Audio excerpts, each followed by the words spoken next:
വൈദ്യുതി നിരക്ക് കൂട്ടിയ സർക്കാർ നടപടിക്കെതിരെ തൃശൂരിൽ കോൺഗ്രസ് പ്രവർത്തകർ പന്തംകൊളുത്തി പ്രതിഷേധം നടത്തി. ഈസ്റ്റ് മണ്ഡലം കോൺഗ്രസ് കമ്മിറ്റിയുടെ നേതൃത്വത്തിൽ നടന്ന പ്രതിഷേധം ബ്ലോക്ക് പ്രസിഡന്റ് ഫ്രാൻസിസ് ചാലിശ്ശേരി ഉദ്ഘാടനം ചെയ്തു. തിരുവനന്തപുരത്ത് കാപ്പ നിയമപ്രകാരം പ്രതി അറസ്റ്റിലായത് നെടുമങ്ങാട് സ്വദേശി സുജിത്.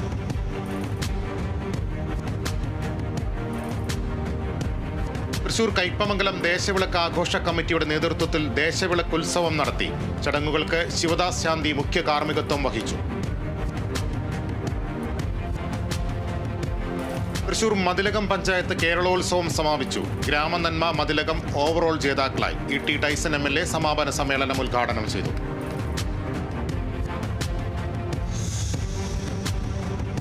തൃശൂർ കൊരട്ടി മധുര കോട്സ് വിസിറ്റിംഗ് ഡിപ്പാർട്ട്മെന്റിന്റെ കൂട്ടായ്മയായ സൗഹൃദവേദിയുടെ 13ാമത് സ്നേഹസംഗമം നടന്നു.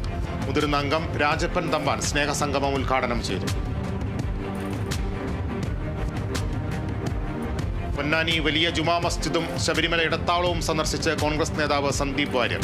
മുൻ MP C. Haridas, V. Saidu Muhammad തങ്ങൾ, M. V. ശ്രീധരൻ തുടങ്ങിയവരുടെ നേതൃത്വത്തിൽ സ്വീകരണം നൽകി.